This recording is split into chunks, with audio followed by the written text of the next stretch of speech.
Hey, what's going on, everybody? It is me. It is your old pal, the original gamer, StevieStrow. And why am I here? I am here to do another chapter or two in the Programming in Basic on the TRS-80 Color Computer series. It has been a while since I've done one of these. I am way behind. I want to get through this for a variety of reasons. Just want to remind everybody what this thing started off as, what the intent is, and how to do it. So basically, back in 1981, when I got my first color computer and only had the original version of BASIC, which was known as Color Basic, which had a nice wide, thick manual, large print, lots of pictures, very easy to read, very easy to follow. I used this book to teach myself how to program in BASIC, which was the language that was built into the computer. BASIC is one of many computer languages. It stands for Beginner's All-Purpose Symbolic Instruction Code. BASIC was developed, I think, in the early 70s, and it was used and ported to a lot of different computers. So Apple had BASIC, Atari had BASIC, TI had BASIC, TRS-80 Model 1 and 3s had BASIC, and the TRS-80 Color computer had BASIC as well, which was actually developed by Microsoft. So we actually had Microsoft BASIC, which is kind of cool. And the first color computers had what was called Color Basic, and then there was an upgrade that was called Extended Color Basic that was an actual chip replacement you had to put in your computer to change out a chip. And Extended Color Basic had more commands for graphics and sound, and you can draw circles, lines, boxes, you can paint, you can fill the screen, you can do all kinds of cool things. In order to use Extended Color Basic, you had to have more memory. So the original color computers that had 4K of RAM, that was the first release in 1980, they could only run Color Basic. In order to run Extended Color Basic, you would have needed to have 16K of RAM and all that kind of stuff. So we started this series, or I started this series, because I want to recapture those memories. I want to relearn BASIC and reteach myself, and then I figured there might be one or two other people in the world who are maybe crazy enough to possibly think this is interesting. So I'm going through chapter by chapter. I'm going to read the chapter to you.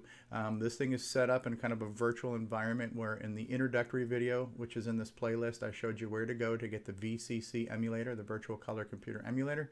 So you don't need to have a real color computer to get this. I showed you where to go to the Color Computer Archive to get an electronic copy of the book. It's in an Adobe Acrobat PDF format. And then I also showed you where to go to the Color Computer Archive to get a virtual floppy disk that you can insert into your virtual color computer so we can start saving our projects onto disks. So I did an introductory video that kind of showed us what we needed, how to get this going, and now I'm going through chapter by chapter. So that's a little catch up because it's been a while since I've done one of these.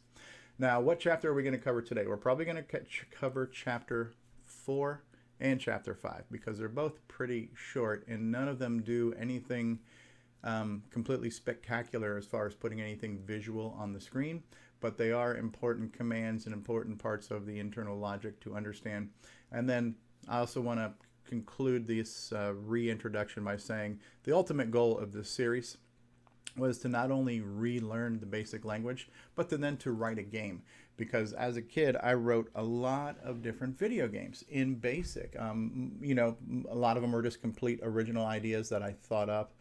But obviously, sometimes they're inspired by other things. Some of them were my versions of other popular games, my own homemade clones. And so I wrote a bunch of different games. My first year or two even, I only had Color Basic, so I couldn't do any of the high resolution graphics. So we'll start off by doing some low resolution block graphic games with simple sound, and then later on we'll get into more high resolution games with better graphics, and then possibly even get into Color Computer 3 Extended Basic, which has even higher resolution and more color options. Right now all this stuff is kind of geared towards Color Computer 1 and 2, but we might just, depending on how far we go with this and how interested people are, we might get that going as well. So why don't we jump in and let's take a look at what we're doing today. So we're going to do chapter 4. Chapter 4 says count the beat. In this chapter you'll experiment with computer sound effects. Before doing this, you need to teach the computer to count. So this is what we're going to type in right now. It says type in the box here 10 for x equals 1 to 10, 20, print quote x space equals end quote x, 30, next x, 40, print quote I have finished counting. And then it says to run the program. But let's look at what we're doing here. Because we're putting line numbers in front of everything, we're writing code, right? So this is line 10. And then what we're learning right now is what's known as the for next loop. So we're basically saying for x equals 1 to 10. So which means the computer is going to start on 1 and then potentially go to 2 and go to 3. And we'll continue to do this up to the number 10. The next line says print x equals. And when you're printing something wrapped inside quotes, that is what's known as a string, as a reminder. So that is actual literal text that has no value. But outside of that is the letter x, which is the actual variable that we've started to declare and define up here. And so we're going to print that x equals whatever the current value of x is, and then here's the next. We start off by saying for, we do something, we say next. This will continue 10 times. So for x equals 1 to 10, we'll print x equals 1, x equals 2, x equals 3. When it reaches 10, it will be done, and then the last line of our program will say, I have finished counting. So that's what this code is going to do. Let's go ahead and type run and see it. X equals 1, x equals 2, x equals 3, x equals 4, x equals 5, x equals 6, 7, 8, 9, 10. I have finished counting. That's what these 4 lines of code right here have told us to do, to count to 10, to print on the screen, to visualize what it's doing, and then to put a little message at the bottom that says I'm done. So that's actually kind of cool, right? So now it says run this program a few more times, but it says replace line 10 with one of these lines. So it's giving us a few options. So one of them says, let me zoom in on this real quick. Now it says to replace it with something else. It says like, so for x equals 1 to 100, for x equals 5 to 15, for x equals negative 2 to 2, for x equals 20 to 24.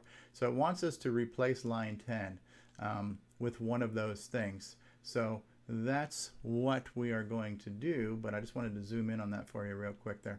So let's go back, and if we type in list, we will see what our current program looks like. So list, right? So right now it says for x equals 1 to 10. So now it says to try 10 for x equals 1 to 100, which means it's going to do this sequentially, starting on 1 all the way to 100. If I run the program, there we go. It's counting, it's counting, it counted to 100. And so now it's done. The next thing it wanted us to do is to try line 10 to say for x equals 5 to 15. So then we're going to get our 5, 6, 7, 8, right? So when we run this, there we go. We started at 5, we ended at 15. The next one is kind of interesting. It says 10 for x equals negative 2 to 2. And so it's going to do negative 2, negative 1, 0, 1, 2 when we run that. So when we go there, boom, negative 2, because negative numbers are still numbers and you're still counting. And that's something that sometimes as human beings we have a hard time wrapping our brains around, that 0 has no value to us monetarily, so we don't consider it a number, and we don't consider anything less than 0 a number either because it has no monetary value. But the computer, all numbers are important. Technically your computer only knows about 2 numbers, a 0 and a 1. It's a binary machine. So all numbers are sacred and precious to your computer. Now we did that. So line 10 tells it what to do. Line 30 tells it to keep going, and then until the machine reaches the last number. So that is kind of what we started on this page right here. So let's go to the next page. And so here it's kind of telling us that if we look at the top half here, make this a little bigger. Okay, look at line 20. Since line 20 is between the 4 and next, so here it's just showing us our example, right? Okay. Now it says add another line between your 4 and next. Add a line 15 and put in the word counting and run the program. With each count, your computer runs any lines you choose and inserts between your 4 and next. So let's go back. So let's add, if we list this right now, go ahead and list it. So 10 is going to do a 4. We have to type in a line 15, print quote dot dot dot space counting space dot dot dot quote. And if we run this, so now we see that it's counting -2, counting -1, counting 0, counting 1, counting 2. I have finished counting. If I went back to line 10 and said for x equals 1 to 100 and run that, we're going to see this happening a lot more times, right? It's actually just flying by our screen. So by adding in that extra line 15 here, we actually told it to start counting from a certain number, and we gave it a beginning value and an ending value. We told it to print the word counting. We told it to say then print x equals whatever number we're currently on, and then go back to the next one and the next one and repeat as necessary until done, and then finally print I have finished counting. So that's the current thing it's asked us to do. Now it says do it yourself program. Write a program that makes the computer print your name 10 times. So this is going to be a for next loop, and we're going to have to go from 1 to 10. And in between that loop, we're going to have to print our names. What did I just say? What did I just mean? Well, let's try this right now. So I'm going to make the color computer screen a little bit bigger. I'm going to hit list. We don't need any of this anymore. Let's just go ahead and do new. I mean, I could reuse the code, but whatever. We're going to do new. We're going to clear out the memory. Right now there's nothing here. So 10. It's basically saying we want it to print our name 10 times. So we're going to do the for next loop. So for x equals 1 to 10. 20. Print my name is Steve. Pick it. 30. Next x. Here's my bonus line. Print what's my name again? All right, little computer humor there for you. R. So I'm telling the computer to start counting at 1, end counting at 10. In between each of these things in the loop, I'm going to have it print my name is Steve. I'm going to have it finish this, and I'm going to say, hey, what's my name? So when I run this, I have printed my name 10 times. My name is Steve. My name is Steve. My name is Steve. What's my name again? Now I can get even fancier here. On line 20, I could say print my name is Steve, little x here, and then the x. What the heck does that mean here when I run it? So here it goes. My name is Steve times 1. My name is Steve times 2. My name is Steve times 3. My name is Steve times 4, all the way down to 10. What did that mean? Let me show you the code again. So just remember this, everything in quotes is a string, and it's going to be printed literally. In this case here, I'm using the letter X to represent times, even though the computer technically uses an asterisk. But my name is Steve X is inside quotes. Outside the quotes is going to be the variable X, because whenever you have a letter that's not in quotes, that's a numeric variable that is defined here. So I'm going to say my name is Steve times, and then whatever our count is at. So when we're counting on 1, it'll print 1, it'll print 2, it'll print 3. If you want me to run that for you again, here you go. My name is Steve times 1, times 2, times 3, times 4, times 5. So that was our do-it-yourself program. Any questions? You, sir, there in the back with the funny hat. Yes, how can I help you? All right, so what was that exercise about? Now it says do-it-yourself program number 2. Write a program to print the multiplication tables 9 times 1 through 9 times 10. And it actually says, hint, print 9 times x is a perfectly legitimate program line. This is where understanding what computer multiplication does can mess with your brain a little bit. So let's go back to here. Let me look at my program here. We're going to get rid of this. So this is our challenge. It's saying we want to print our timetables. So let's get fancy. 10. Print, quote, we are going to print times, whatever, right? We're going to print times tables. We're going to print times tables. Let's run that and see if it fits on the screen.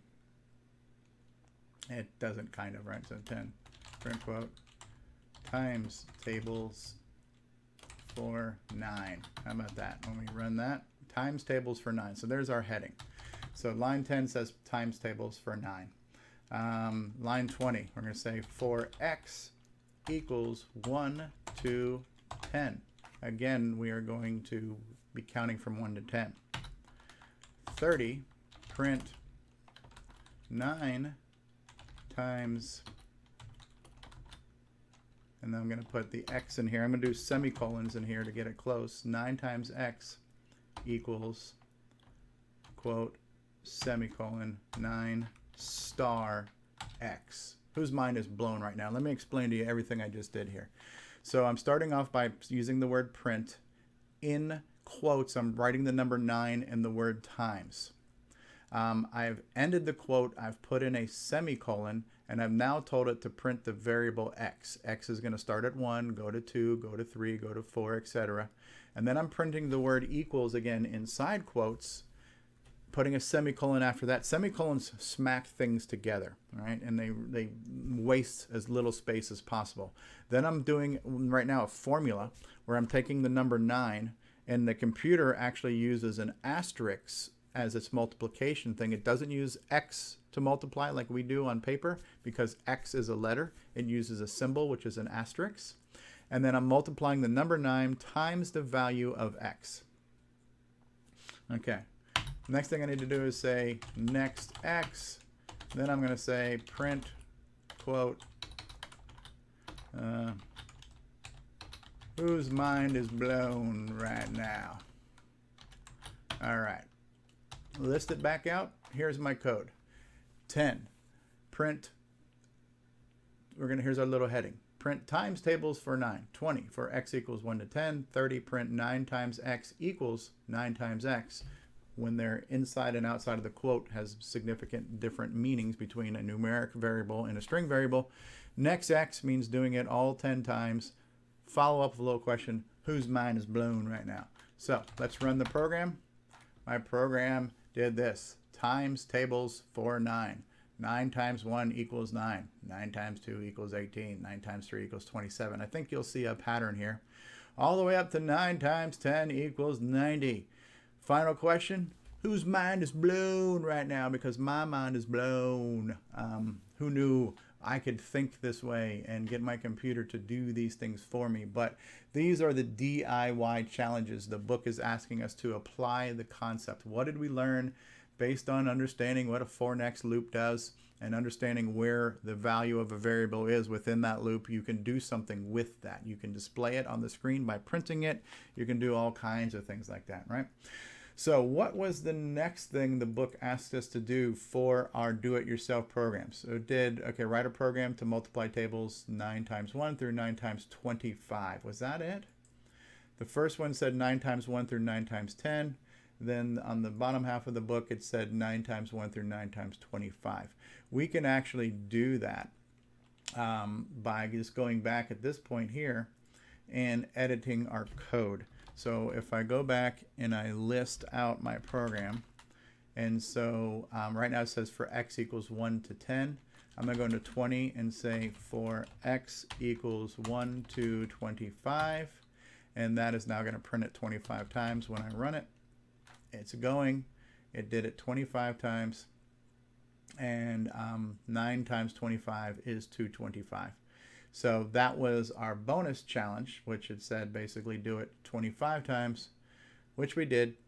And here they kind of even said for x equals 1 to 10, print Thomas next x. That's how you print your name 10 times. For x equals 1 to 10, print 9 times x equals 9 times x. I did it slightly different. Next.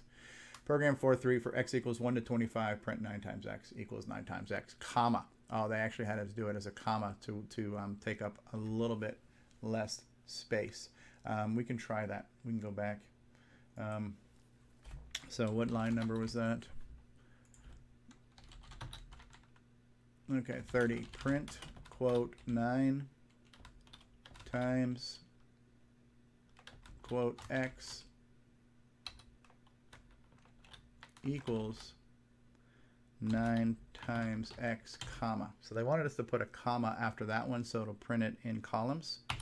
Let's see how that comes out here. Yeah.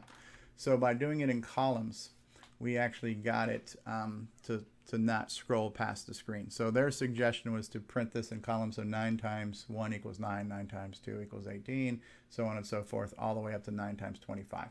So that was just kind of their suggestion on how to do that with the code by putting a little comma after the end right there.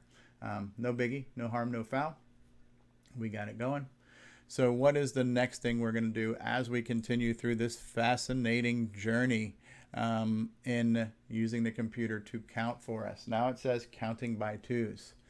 Now make your computer count somewhat differently. Erase your program by typing in new and then type in the original program to using a new line 10. So once again, we will type in the word new, which clears memory. I can do CLS and clear the screen. So now it's saying type in print 10. Let me make the screen a little bit bigger here, because you got to see this. It's important. 10, print 10 for x equals 2 to 10, step 2. Step 2 is now introducing the concept of skipping numbers, not necessarily going sequentially. If I say for x equals 1 to 10, and I don't specify a step value, it's going to automatically increment by 1. By stepping 2, I'm now saying skip 2 each time you do this. So for x equals 2 to 10, step 2. Line 20 says print, quote, x equals, quote, x. 30 says next x. 40, print, quote, I have finished counting. And run. Okay, so instead of going 1, 2, 3, 4, 5, 6, 7, 8, 9, 10, it went 2, 4, 6, 8, 10. It's counting by twos. 2, 4, 6, 8. Who do we appreciate? Well, there you have it. We appreciate the fact that this computer is counting by twos. So by introducing the concept of step within a for next loop, we can have it skip by whatever that step value is. So that's the first thing it asks us to do. It says the first x is 2, the next x is 10, and so on, as you can see there. And as we look a little bit further down the screen, it's going to suggest this. To make the computer count by threes, to make the computers count by 3, well, I'm getting lost on the screen here. All right, so we did that, right? To make the computers count by 3, make the x's, to make all the x's 3 apart, try out this line for x equals 3 to 10, step 3. And then it's even saying here, try 5 to 50, step 5, and so on. So let's go ahead and try this for x equals 3 to 10, step 3. Let's go back.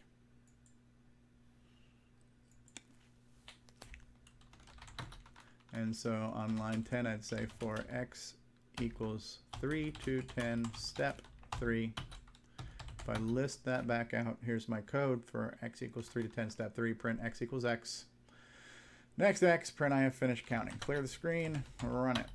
Okay, 3, 6, 9. That's as high as it got before it reached 10. There was nothing greater than 10, so it ended. That's how we told it to count to 10 by threes.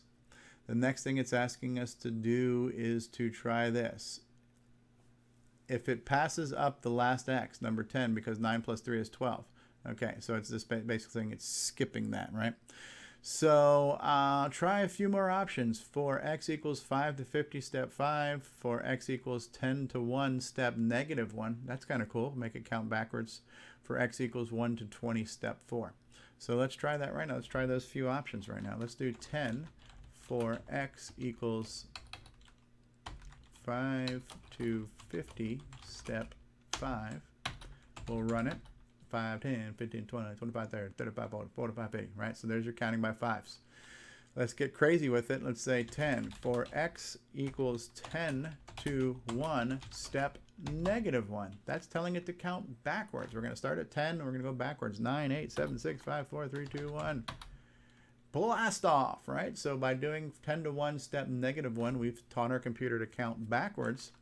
And then finally, for grins and giggles, we're going to say for x equals 1 to 20, step 4, which is going to ask it to count by 4. So we should see 4, 8, 12, 16, 20. If my in my head math is correct here. When I run this, well, 1, 5, 8, 13, 17. Okay, never mind, because I started at 1. Okay, that makes more sense, right? So it's adding 4 each time. So I started at 1, I added 4, I got 5, added 4, I got 9, 13, 17. That makes sense. Had I started at 4, if I said for x equals 4 to 20, step 4, that would have been your 4, 8, 16. So there you go. So what's the next thing it's asking us to do on the bottom half of this page here? It says, now that we've taught your computer to count, you can add some sound. Erase your old program and type this. All right, I got to scroll to the next page.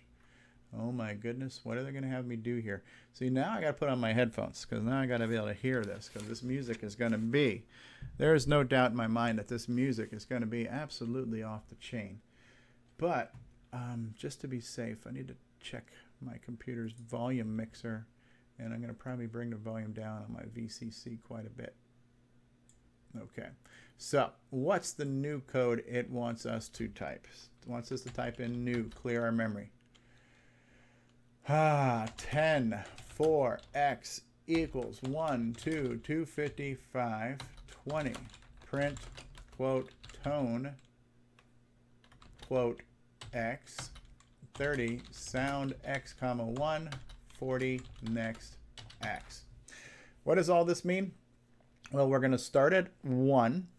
We're going to count to 255. In between this loop, the first thing we're going to do is we're going to print the word tone, and we're going to print what number x is currently on as it's stepping its way through here and counting.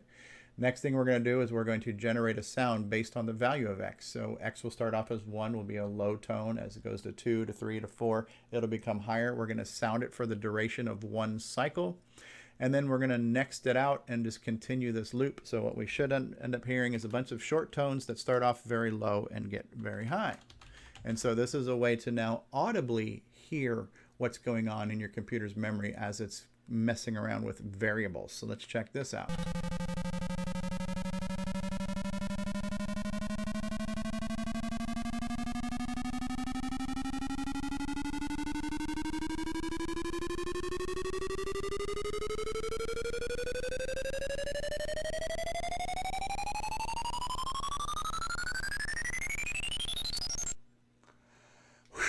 Wow, I couldn't breathe. That was exciting. No, but that's kind of cool, right? So the computer's generating sounds. It's generating tones. And so it's doing a for next loop. It's counting to 255. It's sending those tones. Okay. Yes. Now, it's giving us a suggestion to make it count backwards. Now it's saying go to line 10 and say for x equals 255 to 1, step -1. This is going to start high and decrease all the way down to 1. As we do this and we run it, we're going to hear the reverse scale.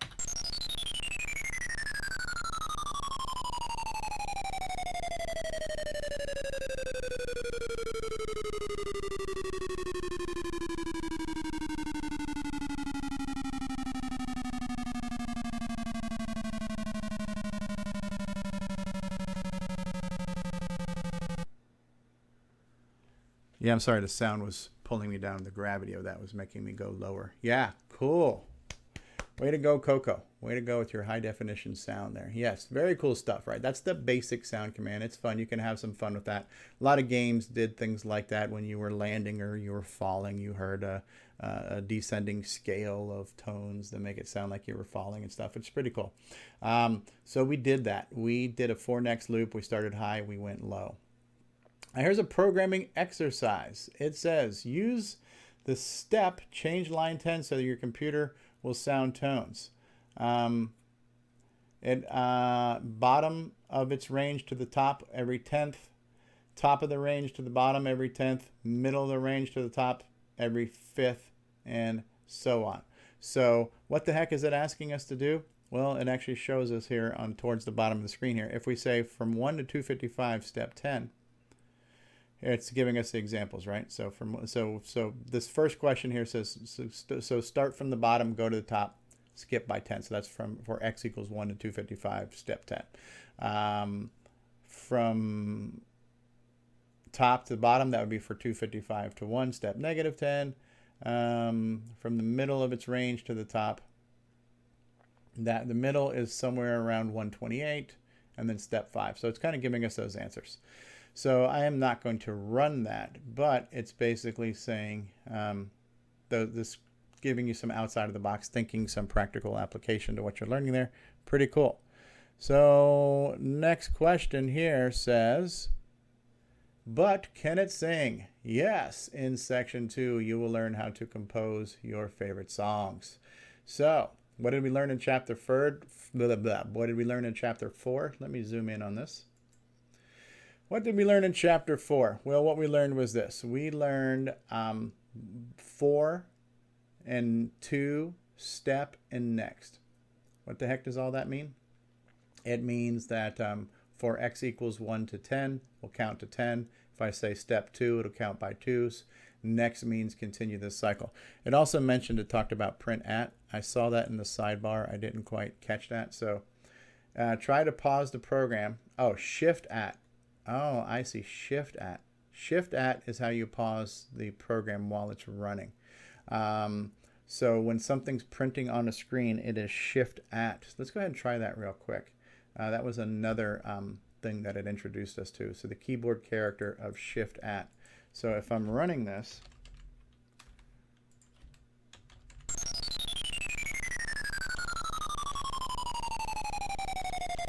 now the problem is on a real PC keyboard,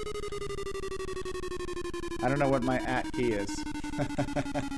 So on your Coco, you have an at key that's separate. On a PC keyboard, the at is already shifted. So I'm not sure what the at key is, but what the at key is supposed to do on a real Coco is if things were printing on the screen and they just kept scrolling for a long time, you could hold down shift, press the at key, and it would pause that. I don't know what the at key is on the emulator. I'll figure that out.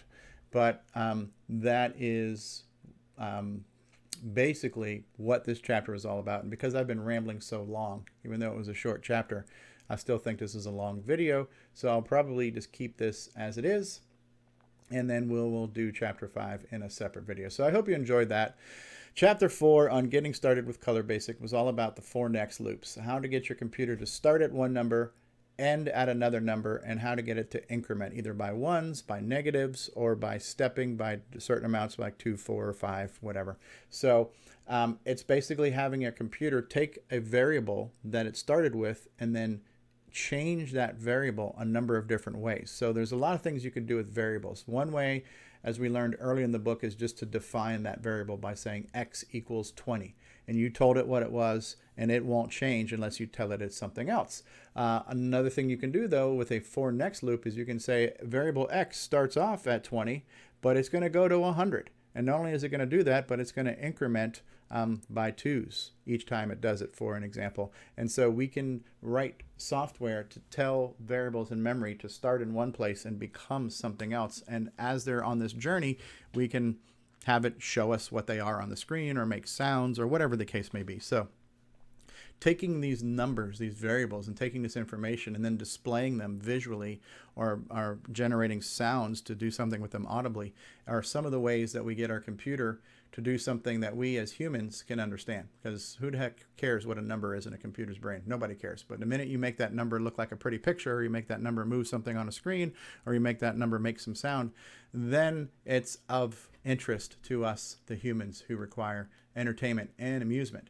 So there you have it, folks. This was chapter 4 in getting started with Color Basic for the color computer. I have been the original gamer, StevieStrow. I hope you enjoyed it. If you did, please leave a like. Please throw out a comment telling me what you thought about this video. If you are new to the channel, please mash that subscribe button. And if you think anybody else in the world besides this guy might think this crazy video is somewhat interesting or informative, then share this video and share my channel with your friends or with that person. And if it's somebody you don't like and you just want to bore them to death, then share it with them that way. And that way you can get your revenge, right? So I hope you enjoyed it. I will see you all next time. Looking forward to your comments. Looking forward to seeing what people are thinking about this series. And remember, we're eventually going to take all these commands and this language and this vocabulary that we're building, and we're going to build a game. And it's going to be kind of crowdsourced. So I'm going to be looking forward to suggestions from the audience on what kind of game we should make. I've got ideas in mind already. I'll be doing little mini demos as we learn more commands. As we get into commands that get more into visual elements like graphics and sounds, I'll be doing not only the things in the book, but also some of my own random examples and demonstrations. And then ultimately this should lead up to some type of game that we can design and build and then play. So there you have it. I'll talk to you later now. Peace out and bye-bye, everybody. Long live the cocoa. Cocoa forever.